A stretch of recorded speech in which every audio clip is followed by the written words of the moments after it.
purpose of this video is to demonstrate the FlowSwitch replacement on the WRO300H portable RO system. The tools we will need are a Phillips screwdriver and a hose removal tool. The parts we will need are the WRO300H FlowSwitch replacement kit. The kit includes a FlowSwitch with 2 quick disconnects, 2 8mm by 3/8 inch connectors, 1 5/16 inch elbow, and 1 FlowSwitch tube.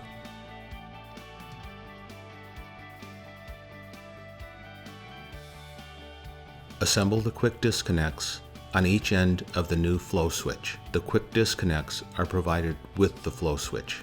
Thread an 8mm by 3/8 inch connector onto the threaded end of each quick disconnect. Note: no PTFE or silicone is required for the threaded connections. The threads are hand tightened until the threaded connection is snug.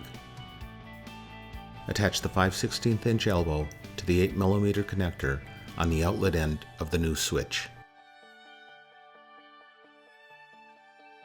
Turn off the main power switch on the back of the WRO300H, disconnect the power cord, turn off the feed water supply. Using a Phillips screwdriver, loosen the 6 cover quarter turn retaining screws, 3 on each side.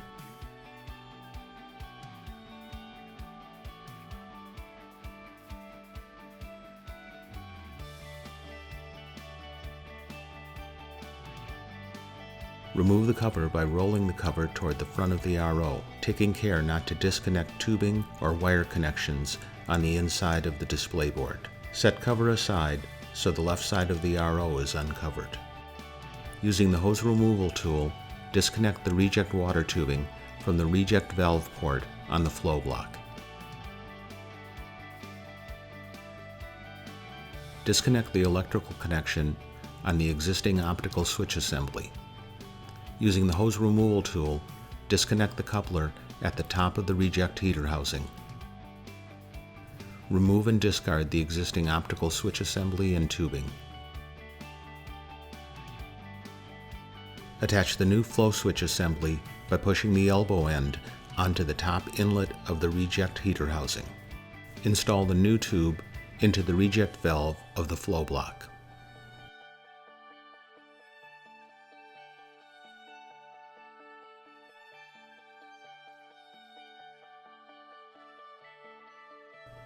Make sure tubing is fully inserted into the flow block to prevent leaks. Install the tubing into the bottom of the newly assembled FlowSwitch. Make sure the connection is secure in order to prevent leaks. Connect the electrical connector to the new optical float switch assembly. Reinstall the cover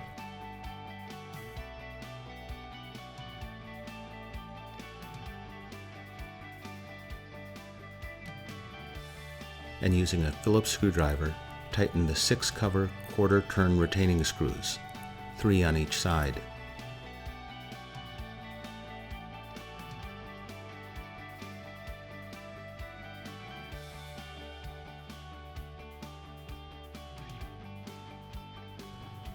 Reconnect power and turn on the water to the WRO300H.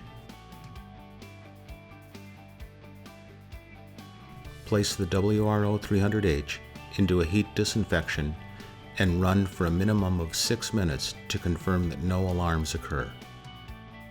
The heat disinfection cycle can now be aborted or allowed to continue and complete the disinfection cycle.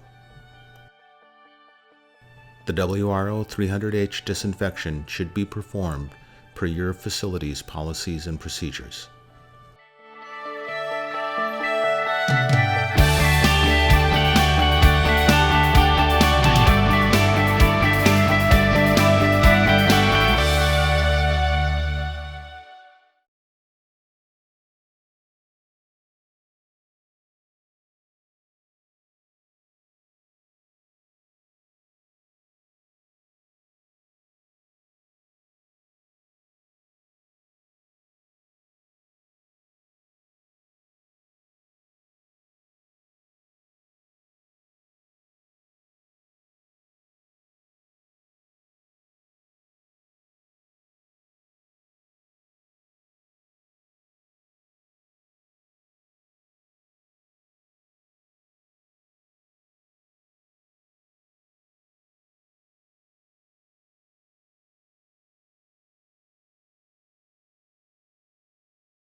Disinfection should now be performed per your facility's policies and procedures.